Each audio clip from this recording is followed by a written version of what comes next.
स्वागत है आपका आज की चाय पे। तो अरमान, पायल, कृतिका चले ही गए हैं बिग बॉस ओटीटी में। मुझे बिल्कुल शौक नहीं था कि मैं इनका इंट्रो देखूं, मैंने देखा भी नहीं। इनफैक्ट मैं लाइव देख रही थी, उसमें भी ये लोग थे, मतलब इन लोगों पे ही स्पॉटलाइट है। वी नो इट ऑल कि अगर चैनल ने इन लोगों को लिया है तो क्यों लिया है, क्योंकि इनसे इतना क्लाउड, व्यूज, ट्रैक्शन इनको मिलेगा।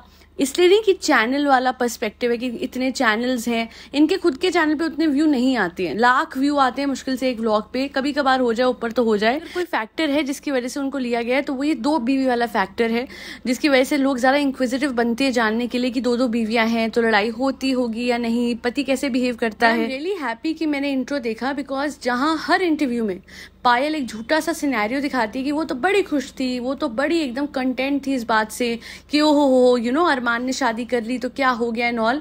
वहीं इस शो में आने के बाद इंट्रो के दौरान मुझे लगता है पायल के दिमाग में होगा कि अभी ये अरमान तो मारे पीटे का है नहीं, क्योंकि अभी ये लोग शो में जा रहे हैं ना, अभी ये तो नाटक करेगा, अपना गुस्सा रोकेगा।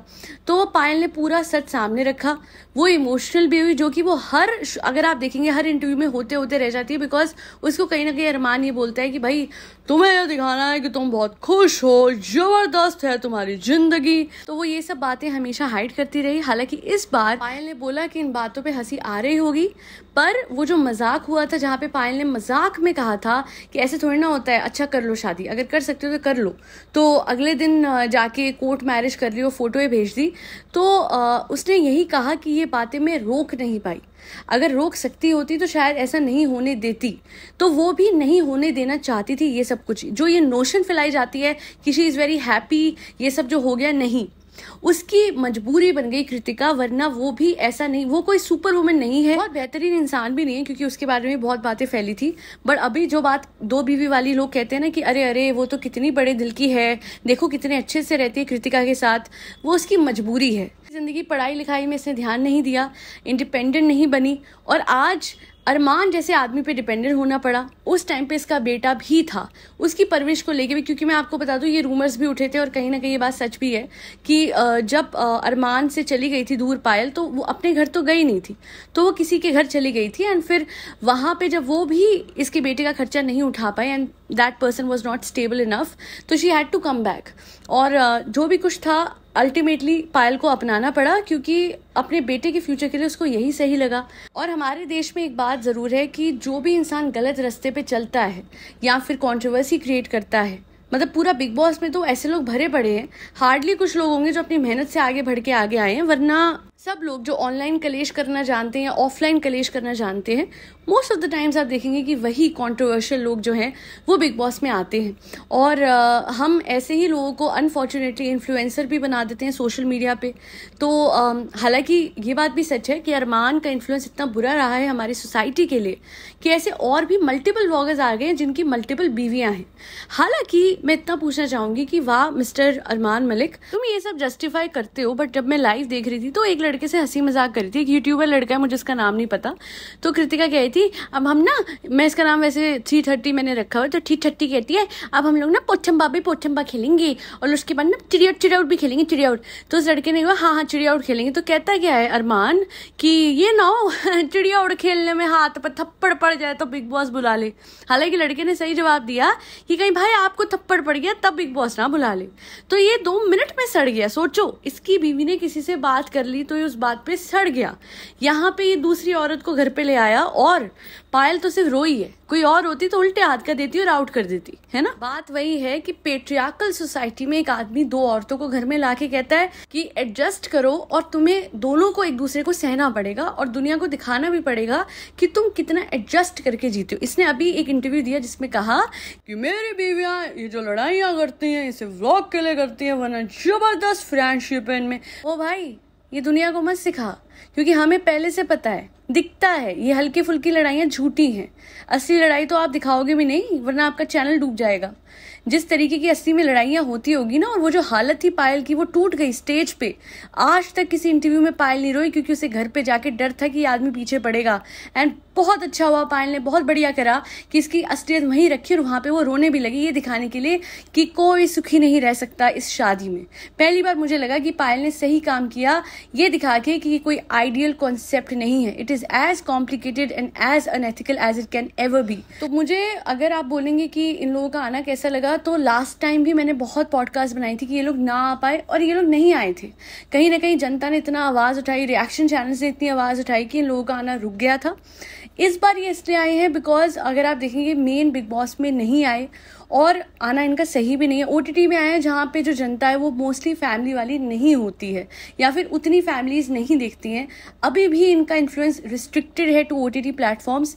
क्या वो सही है? बिल्कुल भी नहीं, क्योंकि हम कहते तो हैं कि 16 साल से ऊपर के लोग ही देखते हैं, बट अल्टीमेटली हमें पता है कि अगर फैमिलियाँ बैठ के OTT देख रही होगी तो उनको ये वैल्यूज़ फैलेंगी कि ये सब कुछ सही है। हालांकि आई होप कि इस शो के थ्रू ही अरमान, पायल और कृतिका के हवाले से ये मैसेज सब तक जाए कि ये आइडियल सेटअप नहीं है, ये आइडियल फैमिली नहीं है। और कहीं ना कहीं आई एम वेरी हैप्पी कि फर्स्ट डे ही ये समझ में आया जब हमने पायल की आंखों में आंसू देखे, जब उसने बोला कि उसकी मजबूरी बना दिया गया ये सब, बिना उसकी परमिशन के, एक मजाक करते हुए उससे मजाक करके परमिशन लेके शादी कर ली, जबकि उसने एक्चुअली में दिल से परमिशन नहीं दी थी। She thought it was a joke, और अब उसकी लाइफ जोक बन चुकी है लिटरली। और मैंने हमेशा कहा है मैं अरमान जैसे इंसान को सपोर्ट कभी भी नहीं करूंगी, बिकॉज उसका एक बहुत ही बुरा बैकग्राउंड रहा है with respect to certain sub judice matters, जिनको मैं डिस्कस नहीं करूंगी डिटेल में। बट अगर कोई तथाकथित बलात्कारी है तो फिर उसको तो मैं तब तक सपोर्ट नहीं करूंगी जब तक कि ऑनरेबल जुडिशरी का फैसला नहीं आ जाता है, और आ भी जाएगा ऑनेस्टली। फिर भी हम कैसे एक ऐसे आदमी को सपोर्ट कर सकते हैं जो विजिबली, जिसका हमें दिखता है किरदार कि वो 2 बीवियां एक तरफ रखता है, एक मैनेजर है सो कॉल्ड बिना लक्ष्य की, और भी बहुत सारी लड़कियां, सबको घोले पता है, धीरे धीरे दिखते हैं। कमेंट सेक्शन में जनता पागल नहीं है कि लिखती है कि कहाँ गई वो लड़की जो उस दिन दिख रही थी। कोई लड़की फिल्म शूट करने आ रही है क्या? नहीं। एक छोटे से गाने शूट करने के लिए कोई लड़की आती थी तो इनके घर में कितने कितने महीने रह के जाती थी। आपको पता है लड़कियों के नाम पे लांछन लगता है, जबकि असलियत में गलत कौन है हमें पता है। वो आदमी, वो हर एक आदमी गलत है जो अपने पैसों के बल पे एक लड़की की लाइफ को रुइन करता है, उसकी मजबूरी का फायदा उड़ाता है। और मैं ये चाहती हूँ कि हमारे देश की लड़कियां, हर एक लड़की इतनी स्ट्रांग, इंडिपेंडेंट, एजुकेटेड हो जाए कि ये ऐसे लोग जो है ना वो कभी किसी लड़की की मजबूरी का फायदा ना उठाए, ना ही कोई लड़की को कभी भी, मैं तो कहती हूँ भगवान ना करे किसी लड़की को कभी ऐसे रास्ते पे चलना पड़े, जो कि अनएथिकल तो है ही, और साथ ही साथ कहीं ना कहीं उसकी इज्जत पे बात आ जाती है। जबकि कोई नहीं देखता कि ऐसे लोग सो कॉल्ड इज्जतदार पति है ना, जो ये 2 बीवियों का बना हुआ है, उसकी असलियत क्या है सबको पता है। मतलब एक इंसान एक्स्ट्रा मैरिटल अफेयर को अब एक ऑफिशियल रिलेशनशिप की तरह पेश करता है, एक ऐसे प्लेटफॉर्म पे जहां पे अफसोस की बात है पर घर घर तक ये बात पहुंचेगी कि ऐसा सेटअप भी अलाउड है कि even though it is illegal to marry 2 people at once, still he has done it, और कोई एक्शन नहीं हुआ क्योंकि बीवी ने नहीं लिया ना। ये जो औरत है पायल, जिसके माँ बाप इतने इन्फ्लुएंशियल थे, ये चाहती तो अपनी इज्जत को प्रायोरिटी देती, ये चाहती तो अपनी ईगो को साइड में रख के अपने माँ बाप के पास जाती और कहती मुझे लीगल एक्शन लेना है, परंतु इसने नहीं लिया। उसका सिला ये ऐसे चुका रही है अपने आंसू बहा के।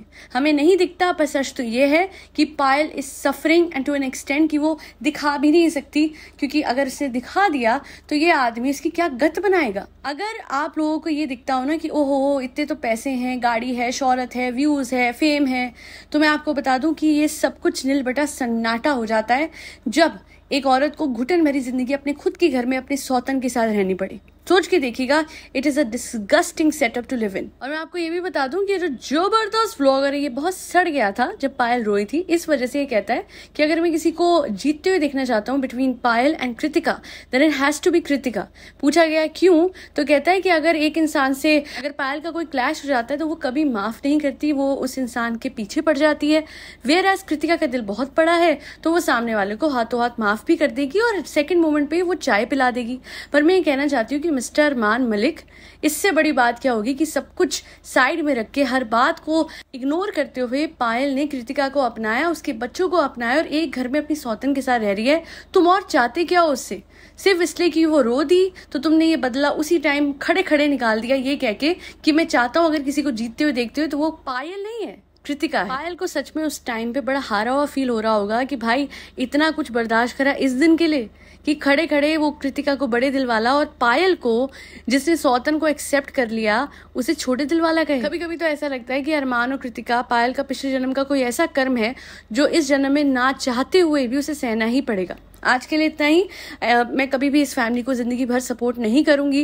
जितनी जी जान लगा सकूंगी लगाऊंगी to unleash their reality on social media.